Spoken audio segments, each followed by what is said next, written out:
Vivian Hartwell believed she had seen everything wealth could build and everything poverty could destroy. She had sat across negotiating tables from presidents and prime ministers. She had written checks that built hospitals and funded scholarships for thousands of children. But nothing in her 71 years had prepared her for this moment.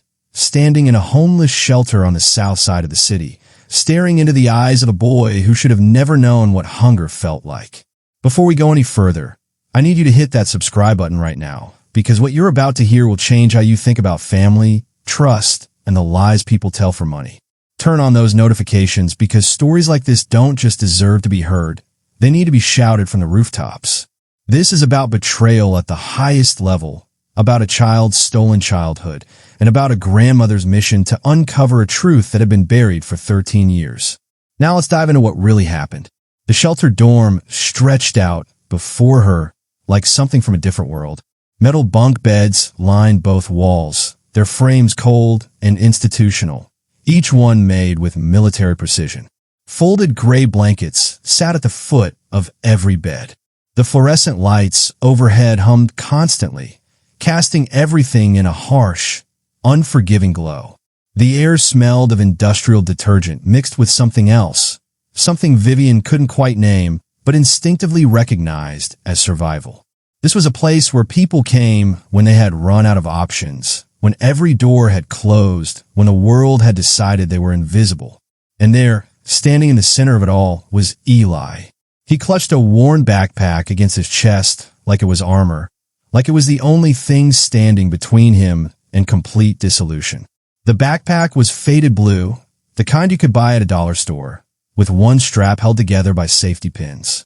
His clothes told their own devastating story. The hoodie he wore was 2 sizes too large, the cuffs frayed, and the color washed out from too many cycles in industrial machines. His jeans had been donated. She could tell from the way they didn't quite fit, hanging loose at the waist but too short at the ankles. His sneakers were held together with duct tape. But it was his face that broke something inside Vivian's chest. Eli stood unnaturally still, with a posture that didn't belong to a 13-year-old boy. His shoulders were squared in a way that spoke of hypervigilance, of always being ready for the next threat, the next disappointment, the next adult who would make promises they wouldn't keep. His dark brown eyes, so much like his mother's, watched her with an expression that was far too mature, far too guarded. This was not the look of a child. This was the look of someone who had learned, through brutal repetition, that trust was a luxury he couldn't afford.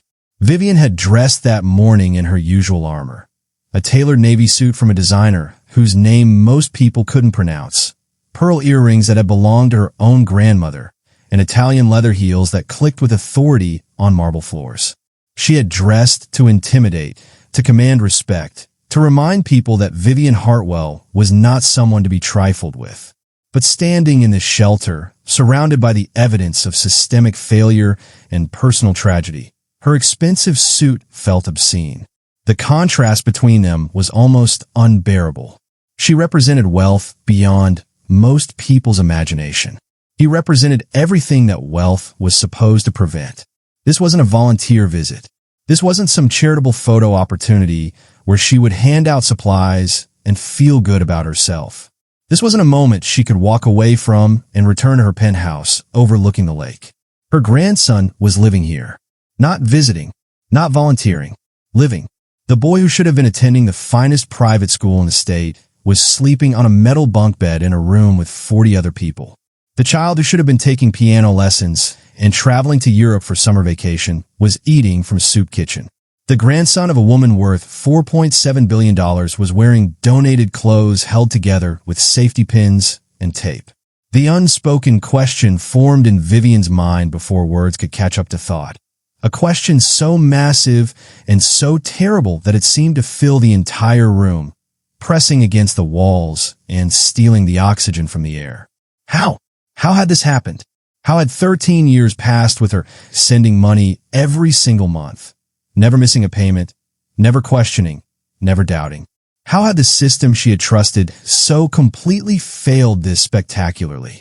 How had the woman she had believed, the woman who had promised to care for Eli like her own, managed to hide this truth? But beneath that question was another one, darker and more urgent, the question that would drive everything that came next. Where did all the money go? Vivian Hartwell didn't inherit her billions. She built them from nothing, one calculated risk at a time, one impossible deal that everyone said would fail. At 26 years old, fresh out of business school with more ambition than capital, she had purchased her first commercial property in downtown Minneapolis, a crumbling warehouse that real estate veterans called a money pit. She saw what they couldn't, potential. Within 18 months, she had transformed that warehouse into luxury condominiums that sold out before construction finished. That single project launched an empire that would span 4 decades and reshape skylines across North America. If you're watching this and you believe that wealth protects you from every tragedy, that money can shield you from life's cruelest moments, then you need to hear this story all the way through. Hit that subscribe button right now and turn on notifications, because what happened to Vivian Hartwell proves that sometimes the richest people make the poorest decisions when grief clouds their judgment. This chapter is about power, loss, and the devastating choice that would haunt one woman for 13 years. Let's get into it. By the time Vivian turned 50, her company had developed over 300 properties. Her buildings stood in Chicago, Toronto, Denver, and Seattle. She had negotiated deals with mayors and governors. She had turned neighborhoods around, created thousands of jobs, and amassed a personal fortune that Forbes estimated at $4.7 billion. Business magazines called her visionary. Industry peers called her ruthless. Both were right. She could walk into a room and within 15 minutes identify every weakness in a development proposal, every inflated cost, every hidden opportunity that others missed. She commanded respect through preparation and precision. But all that power, all that carefully accumulated wealth and influence, couldn't protect the one thing that mattered most. Her daughter Marianne had been different from Vivian in almost every way. Where Vivian thrived on negotiation and strategy, Marianne had been drawn to art and music. She painted watercolors that captured light in ways that seemed impossible. She played piano with a gentleness that made audiences weep. She had married young, against Vivian's advice, to a photographer named James who loved her completely but struggled financially. Vivian had disapproved of the match, had made her concerns known in ways that created distance between mother and daughter. That distance became permanent on a rainy April evening when Marianne's car hydroplaned on the interstate. The semi-truck driver never saw her vehicle until it was too late. James had been in the passenger seat. They both died before the ambulance arrived. They left behind a 6-month-old baby boy named Eli and a mother whose wealth suddenly meant absolutely nothing. Vivian held her grandson for the first time in a hospital room that smelled of antiseptic and grief. Eli had Marianne's eyes, that same warm brown that seemed to reflect light. He had her delicate features, her small hands. Looking at him was like staring directly at everything she had lost, everything she would never get back. The pain was so complete, so overwhelming, that Vivian made a decision that would define the next 13 years. She couldn't do it. She couldn't raise him. Every time she looked at Eli, she saw her daughter's face, heard her daughter's laugh, remembered every argument and every moment of distance she had created. The grief was suffocating. So Vivian did what she had always done when faced with an impossible problem. She created a solution that relied on money rather than emotion, on structure rather than presence. Nathan Cole, Marianne's younger brother, had seemed like the perfect choice. He was 32 years old, married to a woman named Rebecca, with a stable job as a financial advisor. He and Marianne had been close growing up. He had loved his sister deeply and had wept openly at her funeral. When Vivian approached him about raising Eli, Nathan had agreed immediately. He seemed honored by the trust she was placing in him. Rebecca had been equally enthusiastic, talking about how Eli would be a blessing, how they would give him all the love and stability he deserved. Vivian didn't just hand over custody and hope for the best. She established a trust fund worth $4 million, structured with the precision that had made her business empire legendary. The trust was legally airtight, managed by her personal attorneys at one of the most prestigious firms in Chicago. Every month, without fail, $20,000 would be transferred directly to Nathan's account. The money was designated specifically for Eli's care. Private school tuition, medical expenses, extracurricular activities, proper nutrition, quality clothing, college savings, everything a child could possibly need. She had calculated every expense down to the dollar. She had built-in contingencies for emergencies. She had created a financial safety net so comprehensive that Eli would want for nothing. The paperwork alone filled 3 bankers' boxes. Her lawyers assured her it was bulletproof. The money would flow consistently, monitored and documented, ensuring that her grandson received the childhood his mother would have wanted for him. But Vivian made one fatal mistake, the kind of mistake that no amount of money or legal documents could fix. She chose to trust updates instead of instincts.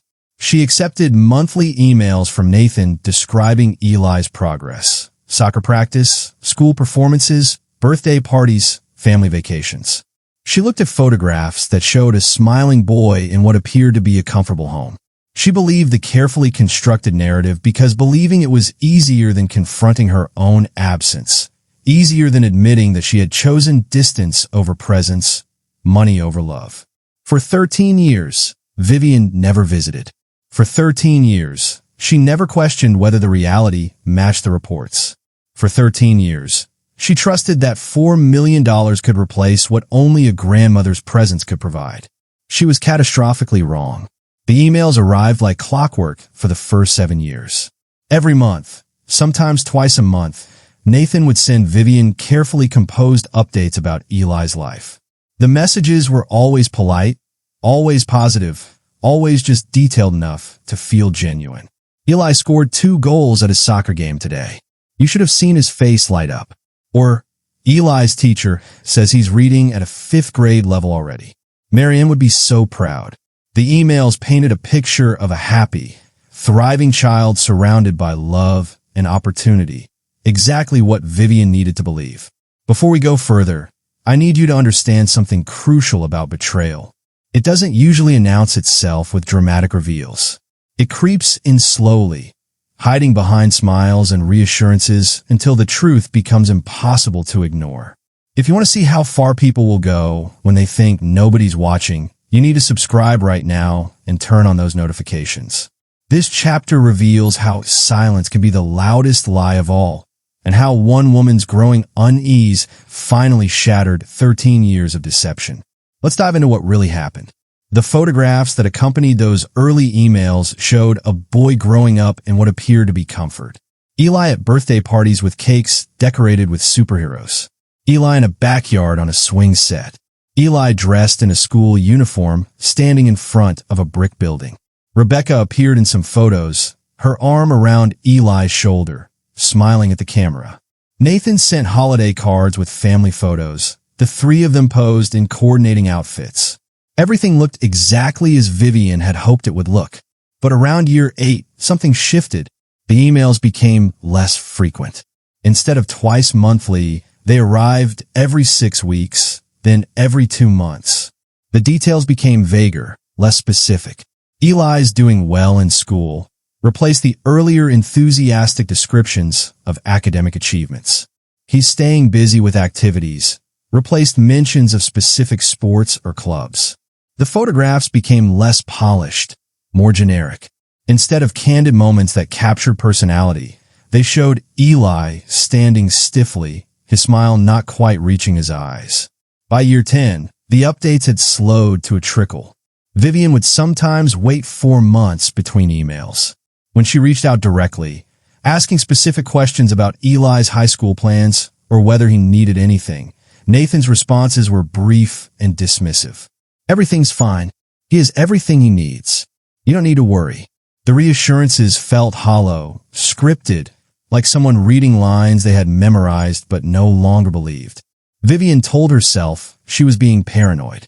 She was getting older, turning 70, and perhaps age was making her suspicious of shadows. Nathan had never given her reason to doubt him before.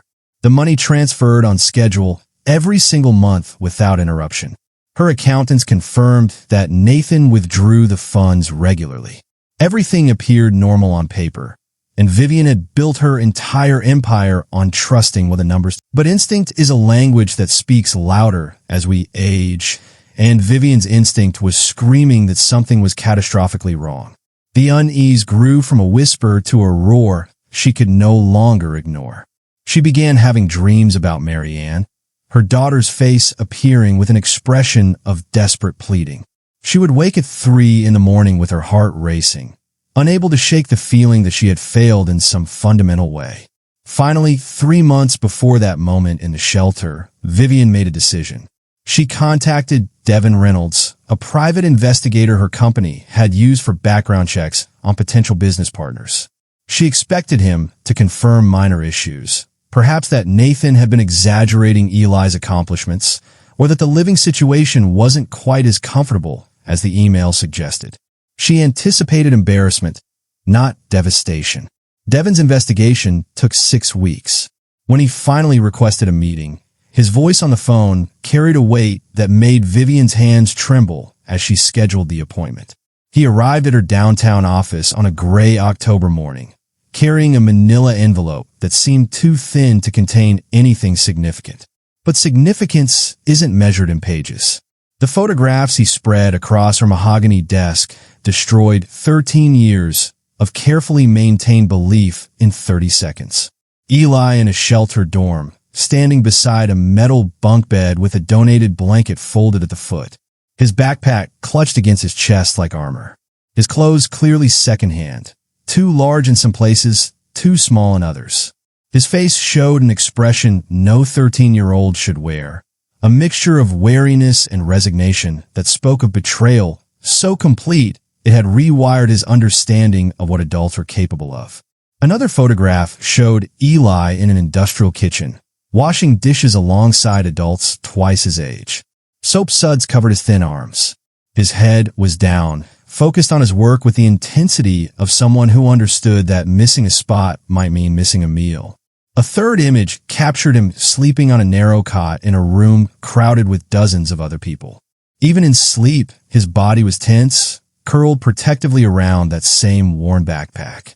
Devin's voice was steady as he delivered the facts, but Vivian could hear the anger underneath. Eli has been at Mercy House Shelter for 4 months. Before that, he was living in a youth transition facility on the west side. Before that, a group home. I traced the timeline back. Nathan and Rebecca moved to Arizona 2 years ago. They left no forwarding address. They abandoned Eli when he was 11 years old. The room tilted. Vivian gripped the edge of her desk. "The trust fund?" she managed to ask, though she already knew the answer. Devin slid a financial document across the desk. Gone. Every penny. Nathan had power of attorney. He drained the account systematically over 7 years, then disappeared. For $1 million. 13 years of monthly payments. All of it vanished into the pockets of a man she had trusted with her daughter's child, a man who had written those cheerful emails while systematically stealing a boy's future and abandoning him to survive alone. The silence had been lying all along. Vivian Hartwell arrived at Mercy House Shelter on a Tuesday morning at 9:15, alone. No assistant walked 3 steps behind her taking notes. No lawyer accompanied her with briefcases full of documents. No security detail surveyed the room before she entered. For the first time in decades, she walked through a door without the armor of her empire surrounding her. She wore a simple black coat over gray slacks and carried nothing except her car keys and a photograph she had kept in her wallet for 13 years. If you think this is where the story becomes easy, where grandmother and grandson fall into each other's arms and everything gets fixed with one emotional moment, then you don't understand how badly broken trust actually works. Subscribe right now and turn on those notifications, because what happens in this chapter isn't about rescue. It's about something far more difficult and far more real. This is about 2 people who should know each other but don't, about recognition that cuts deeper than reunion, and about trust that has to be built from absolute zero. Let's get into it. The shelter's main room smelled of coffee and industrial cleaning solution. Folding tables lined one wall, where volunteers served breakfast. Metal chairs scraped against linoleum as people moved through morning routines. Children's voices echoed from somewhere down a hallway. The fluorescent lights overhead buzzed constantly, creating a soundtrack of institutional survival. Vivian stood just inside the entrance, taking it all in, forcing herself to see what she should have seen years ago. A staff member approached, a woman in her 50s wearing a name tag that read, Gloria, and an expression that had seen too much suffering to be impressed by expensive coats. She looked Vivian up and down with the practiced assessment of someone who spent her days distinguishing between people who genuinely wanted to help and people who wanted to feel good about themselves for an hour before returning to their comfortable lives. "Can I help you?" Gloria's tone was professional but guarded. "I'm looking for Eli Cole," Vivian said quietly. "I'm his grandmother." Something flickered across Gloria's face. Surprise, maybe your skepticism. "His grandmother," she repeated slowly, as if testing whether the words made sense. "He's been here 4 months. Nobody's come looking for him before now." The statement landed like an accusation, and Vivian accepted it as one. "I know," she said simply. "That's why I'm here." Gloria studied her for another long moment, then nodded toward the far side of the room. "He's over there. The boy with the blue backpack." Vivian's eyes found him immediately, though her mind struggled to connect this thin, guarded teenager with the infant she had held 13 years ago. Eli sat alone at a table near the window, the morning light casting shadows across his face. He was reading a library book, his worn backpack positioned on the chair beside him like a faithful companion. His posture was too straight, too alert, the body language of someone who had learned to monitor his surroundings constantly. She walked toward him slowly, her heels clicking against the floor. The sound made him look up, his dark eyes tracking her approach with the wariness of an animal that had been hurt too many times to trust easily. As she got closer, Vivian could see the details that the photographs hadn't captured. The way his jawline was beginning to sharpen with approaching adolescence, the small scar above his left eyebrow, the way his fingers gripped the edge of his book as if it might anchor him against whatever was coming next. "Eli." Her voice came out softer than she intended. He stood slowly, backpack immediately in hand, ready for whatever this moment might require. "Yes."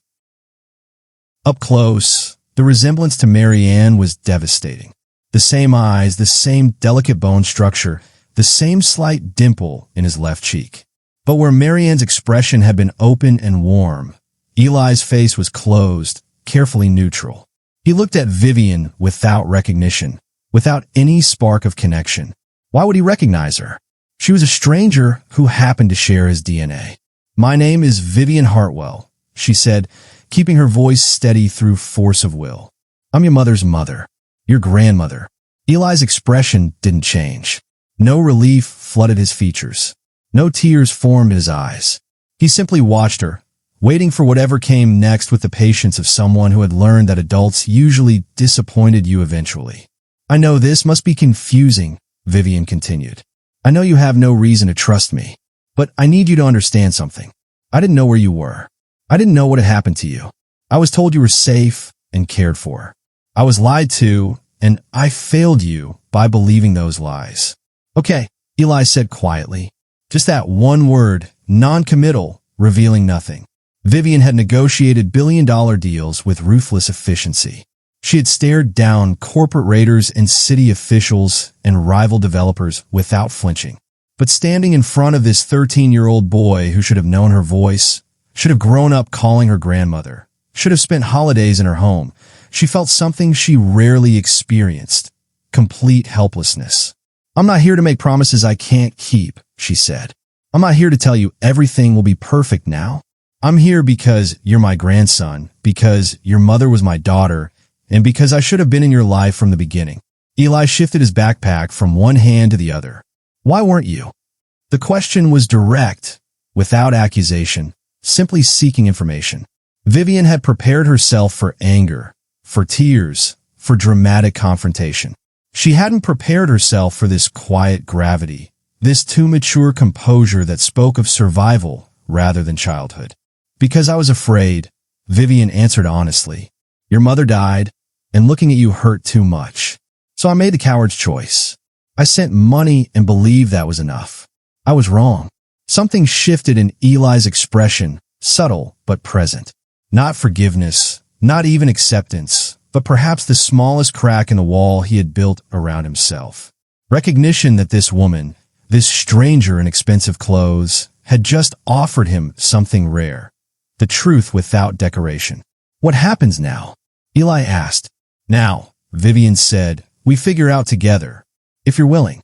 Eli looked down at his backpack, then back at her face, searching for something he could trust. Okay, he said again, but this time the word carried the weight of possibility. It wasn't rescue. It was recognition, and it was where trust would have to begin. Vivian moved quickly once she understood the scope of what had been done to Eli. Within 48 hours of that first meeting of the shelter, she had secured temporary housing for him in a supervised transitional facility that specialized in helping displaced youth. The apartment was clean, safe, with a real bed and a private bathroom and a kitchen stocked with actual food. She arranged for a pediatrician to conduct a full medical evaluation, for a therapist who understood trauma, for a tutor who could assess where Eli stood academically after years of educational neglect. But here's what nobody tells you about rescue. Sometimes the person being saved doesn't want to leave the place where they've learned to survive. If you think this story is just about recovering stolen money, you're missing the deeper wound. Hit that subscribe button right now and turn on notifications, because this chapter exposes not just where the money went, but how calculated and cruel the theft actually was. This isn't about impulse or weakness. This is about systematic betrayal plan from the very beginning. Let's break down exactly what the investigators found. Eli hesitated at the threshold of that transitional apartment, his backpack still clutched against his chest, his eyes scanning the room for dangers Vivian couldn't see. The social worker who had accompanied them stood quietly, giving him space to process. After several long minutes, Eli finally stepped inside, but he positioned himself near the door, escape route mapped, unable to relax into the promise of safety. You can leave whenever you want, Vivian told him gently. The door isn't locked. This isn't a trap. Eli nodded, but didn't move further into the room. The shelter, for all its hardships, had been predictable. He knew the rules there. He knew the routines. He knew how to navigate that world. This apartment, with its soft lighting and comfortable furniture and well-stocked refrigerator, felt like a promise that might shatter at any moment. Promises, in Eli's experience, were just elaborate lies that hadn't revealed themselves yet. While Eli began the slow, painful process of learning to trust basic stability, Vivian unleashed her full resources on uncovering exactly what Nathan Cole had done with $4 million over 13 years. She hired Morrison and Associates, a forensic accounting firm that specialized in financial fraud investigations. She gave them unlimited access to every bank record, every trust document, every piece of financial evidence connected to Nathan Cole's name. What they discovered over the following 3 weeks was so methodical, so deliberately planned, that it transformed Vivian's grief into something sharper and more dangerous. Focused rage. The lead forensic accountant, a woman named Patricia Chun, who had previously worked for the FBI's Financial Crimes Unit, presented her findings in Vivian's office on a cold November afternoon. She spread documents across the conference table like evidence at a trial. Each page another piece of a damning puzzle. The theft began immediately. Patricia explained, her voice clinical, but her eyes reflecting disgust. The first month Nathan received custody of Eli, he opened a separate personal account and began transferring funds. Small amounts at first, $5,000 here, $3,000 there, amounts that wouldn't trigger immediate red flags in the trust oversight. Vivian leaned forward, studying the highlighted transactions. How much in that first year? $78,000, Patricia said. By year 2, he had figured out the monitoring patterns and increased the amounts. By year 4, he was transferring half of each monthly payment directly into his personal accounts. The timeline Patricia constructed was devastating in its clarity. Nathan had purchased his first investment property in Phoenix using trust fund money 18 months after taking custody of Eli. The property cost $320,000, listed under an LLC that Nathan had created specifically to hide the asset. Over the following years, he purchased 4 more properties, each one funded entirely by money that was supposed to feed, clothe, educate, and shelter his nephew. What about the boy's actual expenses? Vivian asked, though she already suspected the answer. Patricia pulled out another set of documents. Minimal. Nathan rented a single room in a boarding house for Eli when the boy was 8 years old. Rent was free. He enrolled Eli in public school, but never paid for supplies, activities, or proper clothing. Medical records show only 1 doctor's visit in 8 years, and that was for a mandatory school physical. There are no dental records at all. The vehicles came next in Patricia's presentation. Nathan had purchased a luxury SUV for $75,000, a sports car for $68,000, and a motorcycle for $32,000, all within a 3-year period. All while Eli wore donated clothes held together with safety pins. But the businesses were what revealed Nathan's true intentions. He had used trust fund money to invest in 3 different ventures: a restaurant that failed within 18 months, a real estate development company that never completed a single project, and a consulting firm that existed only on paper.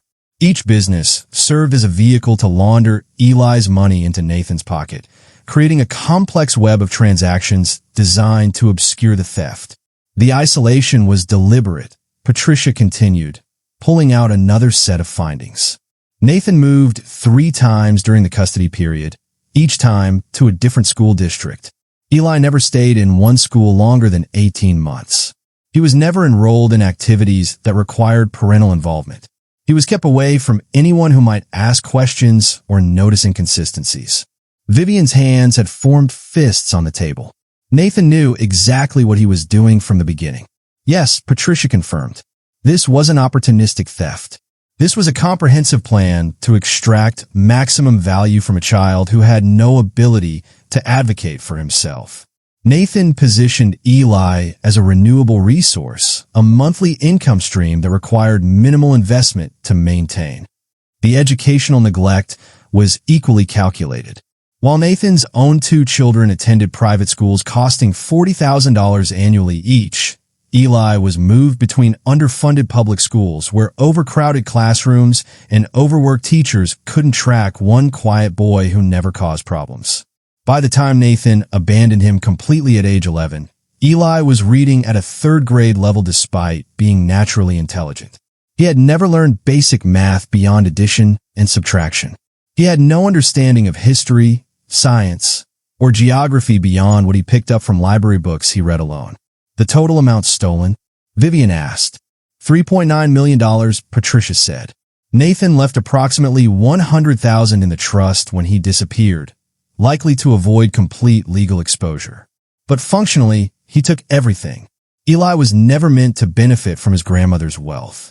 He was never meant to thrive or succeed or have opportunities. From the moment Nathan agreed to take custody, Eli had been nothing more than a financial instrument to be exploited until he aged out of usefulness. The betrayal wasn't impulsive. It wasn't a moment of weakness or a single bad decision. It was strategic, methodical, and unforgivably cruel. Vivian found Nathan Cole living in a Mediterranean-style house in a gated community outside Scottsdale, Arizona. The property sat on half an acre with a 3-car garage, a swimming pool with a waterfall feature, and professionally landscaped grounds that required weekly maintenance. The house had cost $870,000. Every penny had come from Eli's trust fund. Every tile in the entryway, every piece of furniture in the living room, every fixture in the master bathroom had been purchased with money meant to protect a child Nathan had thrown away like garbage. If you think confronting someone who stole millions is satisfying, you need to understand something important. Justice doesn't feel good in the moment. It feels necessary, heavy, and often comes too late to undo the damage. Subscribe right now and turn on those notifications, because what happens in this living room isn't about victory. It's about truth finally spoken out loud in front of the person who tried to bury it. This is the moment everything changes. Let's get into it. Vivian didn't call ahead. She arrived at 2:30 on a Thursday afternoon with her lawyer, her private investigator Devin Reynolds, and Eli. The boy had insisted on coming despite Vivian's concerns about exposing him to Nathan again. "I need to see his face," Eli had said quietly. "I need to see him know that I know." So Vivian had agreed, understanding that some forms of closure require witnessing. Nathan answered the door wearing golf clothes, his face tanned and relaxed, the picture of a man living comfortably without conscience. When he saw Vivian standing on his doorstep, confusion flickered across his features, followed quickly by something else. Calculation. He was already preparing his defenses, already constructing the narrative that would explain away what couldn't be explained. "Vivian," he said, forcing a smile that didn't reach his eyes. "This is unexpected. What brings you all the way to Arizona?" "We need to talk," Vivian said evenly. "Inside." Now, Nathan's eyes shifted to Eli, and for just a moment, genuine shock registered on his face. The boy he had abandoned 2 years ago stood on his doorstep, taller now, no longer the frightened 11-year-old who could be dismissed and discarded. Nathan's composure recovered quickly. "Of course. Come in." The living room was decorated in shades of cream and gold, with leather furniture that probably cost more than most people's cars. Abstract art hung on the walls. French doors opened onto the pool area where Rebecca sat reading a magazine, oblivious to what was about to unfold. Nathan gestured toward the seating area with the confidence of a man who believed he still controlled the situation. Vivian remained standing. Devin placed a folder on the coffee table, its contents carefully organized. "We know everything, Nathan. Every property you purchased, every car, every business investment, every dollar you stole from Eli's trust fund over 13 years. Nathan laughed. Actually laughed, the sound hollow and defensive. "Stole? That's a strong word for a misunderstanding. I was managing the funds. I was Eli's guardian. I had legal authority to make financial decisions. You had authority to use the money for Eli's care," Vivian's lawyer interjected coldly. "Not to purchase investment properties in Phoenix. Not to fund your failed business ventures. Not to buy luxury vehicles while the child in your care wore donated clothes." Nathan's jaw tightened. His casual demeanor began cracking at the edges. "You have no idea what it cost to raise that boy. The burden of it. You just sent money and disappeared, thinking that absolved you of responsibility. I did the actual work." "What work?" Vivian's voice cut like steel. "You move in between schools so no one would notice. You kept him isolated so no one would ask questions. You fed him the minimum necessary to keep him alive and took everything else for yourself." Nathan stood abruptly, his face flushing with anger that revealed the truth beneath his excuses. He wasn't even grateful. "Do you understand that? Marianne's kid, living off your guilt money. I had my own children to think about. My own family." The words hung in the air like poison. Devin's hand moved instinctively toward the recording device in his pocket, making sure every syllable was captured. But it was Eli who moved next, stepping forward with a calmness that silenced the room. "You told me I didn't matter," Eli said quietly, his voice steady despite the weight of what he was saying. "You told me every single day that I was a burden, that I should be grateful for anything you gave me, that I was lucky you hadn't just left me at a fire station when I was a baby." Nathan's face went pale. "You told me no one cared where I was," Eli continued. "You said my grandmother didn't want me, that she'd forgotten I existed. You said no one would ever come looking for me because I wasn't worth the trouble." He paused, his dark eyes meeting Nathan's without flinching. "You were wrong." Vivian moved to stand beside her grandson, her presence a wall of protection that had come 13 years too late but had finally arrived. She looked at Nathan with an expression that contained no forgiveness, no understanding, nothing but cold judgment. "You stole his childhood," Vivian said softly. "You stole his mother's legacy. You stole his future and spent it on swimming pools and sports cars. You abandoned him in a city where he knew no one, with nothing, because he had finally aged out of usefulness to you." Nathan opened his mouth to respond, but Vivian raised her hand. "I'm not here for your excuses," she said. "I'm here to watch you face consequences." As if on cue, Red and blue lights flooded through the front windows. Car doors slammed. Heavy footsteps approached the front door. Devin had called the police 15 minutes before they'd knocked, giving them time to position themselves. The evidence was already in the hands of the district attorney. The arrest warrant had been signed that morning. Devin opened the door. Two detectives entered, their expressions professional, but their eyes hard as they took in the expensive surroundings. One of them pulled out handcuffs while the other began reading Nathan his rights.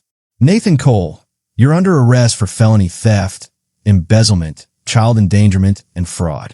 Nathan's defiance collapsed like a house built on sand. His face went from red to white to gray as the handcuffs clicked around his wrists. Rebecca appeared in the doorway from the pool area, her magazine falling from her hands, confusion and horror spreading across her face as she watched her husband being arrested in their living room purchased with stolen money. The detective led Nathan toward the door. As he passed Eli, Nathan tried one last time. "I'm sorry," he said desperately.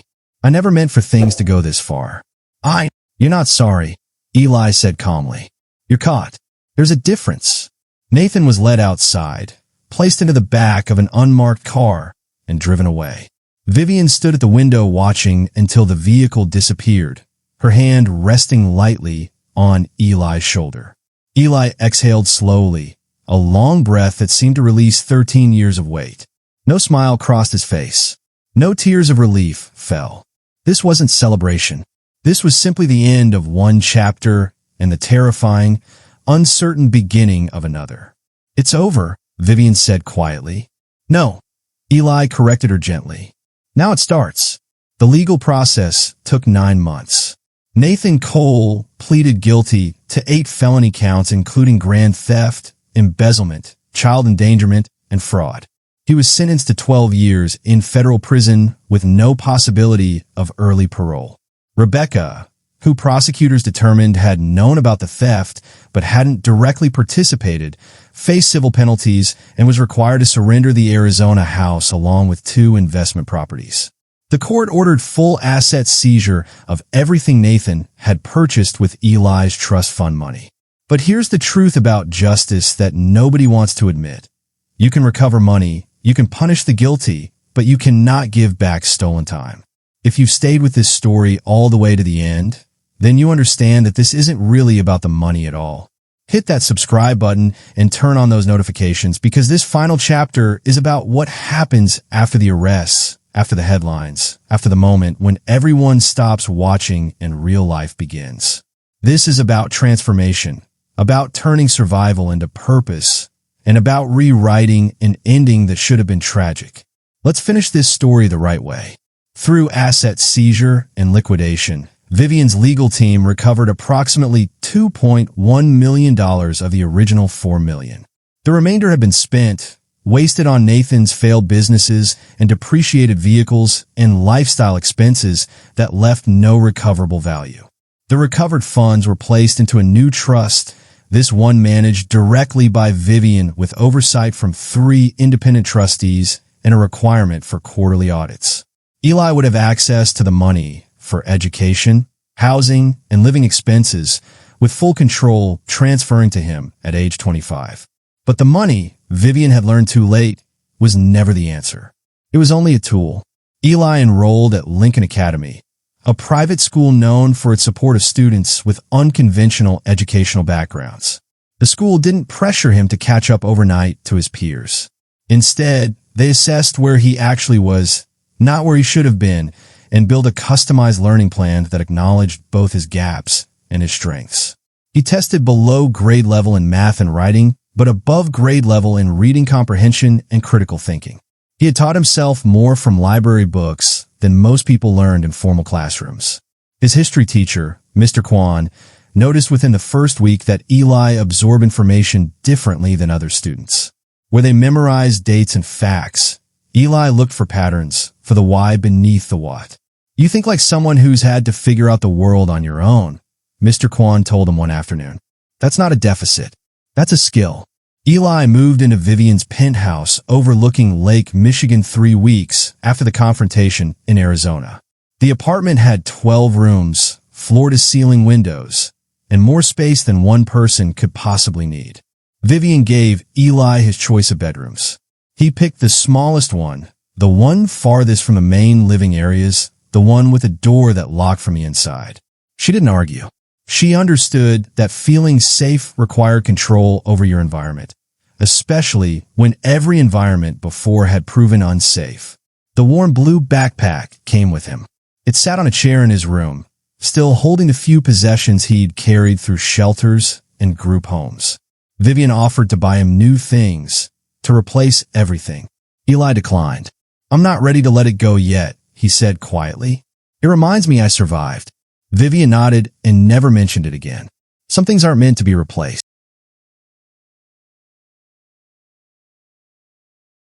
Living together wasn't seamless. Eli still woke at 5:30 every morning, a habit from shelter life where sleeping late meant missing breakfast. He hoarded food in his room, despite knowing the kitchen was always stocked. He flinched at sudden movements. He struggled to ask for things he needed, conditioned by years of being told he was asking for too much. Vivian learned to be patient, to offer without hovering, to give him space while making it clear she wasn't going anywhere. Therapy helped slowly. Dr. Martinez, a trauma specialist who had worked with displaced youth for 20 years, met with Eli twice weekly. She didn't push him to forgive or forget. She helped him understand that survival skills that had kept him alive in one environment might need to be adjusted for a different one. "You learn to be invisible because visibility was dangerous," she explained. "But you're safe now. You're allowed to take up space." 6 months after moving in with Vivian, Eli mentioned an idea he'd been thinking about. He wanted to do something with the recovered trust fund money, something beyond just his own education and future. Vivian listened as he described children he'd met in shelters, teenagers aging out of foster care with nowhere to go and no one to help them navigate the transition to adulthood. "They get to 18 and the system just stops," Eli said. "They're supposed to suddenly know how to find housing, apply for jobs, manage money, go to college. Nobody teaches them. They just expect you to figure it out or fail." Vivian sat forward, recognizing the spark of something important. "What would you want to do differently?" Together, over the following months, they established the Mary Ann Cole Foundation, named for Eli's mother. The foundation's mission was specific, supporting young people aging out of shelters and foster care through direct financial assistance, educational support, housing placement, and mentorship programs. Vivian provided the initial funding and the infrastructure. Eli provided the insight that only someone who had lived it could offer. The foundation opened its first resource center in Chicago 18 months after Eli moved in with Vivian. The center offered tutoring, job training, mental health services, and temporary housing assistance. But what made it different was that it was designed by people who understood what being homeless actually meant. There were lockers where clients could store belongings safely. There were showers and laundry facilities. There was a food pantry that included items teenagers actually wanted to eat, not just donated cans of vegetables nobody liked. There were computers for job applications and a quiet study room for people working toward their GED. Eli became the face of the foundation, not as a victim to be pitted, but as proof that trajectories could change. He spoke at fundraisers and community events, telling his story without shame or embellishment. He returned to Mercy House shelter regularly, not because he was trapped there anymore, but because he was helping.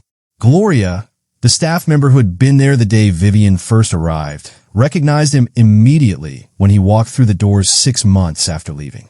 "You came back," she said, surprise evident in her voice.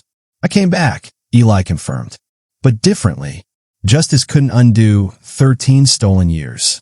It couldn't give Eli back the childhood he deserved, the relationship with his grandmother he should have had from birth, the security and opportunity that had been his birthright.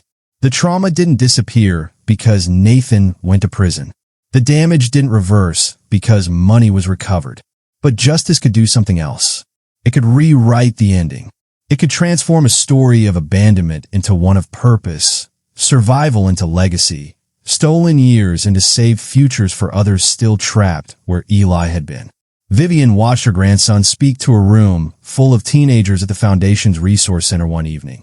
explaining that their circumstances didn't define their worth, that surviving was something to be proud of, not ashamed of.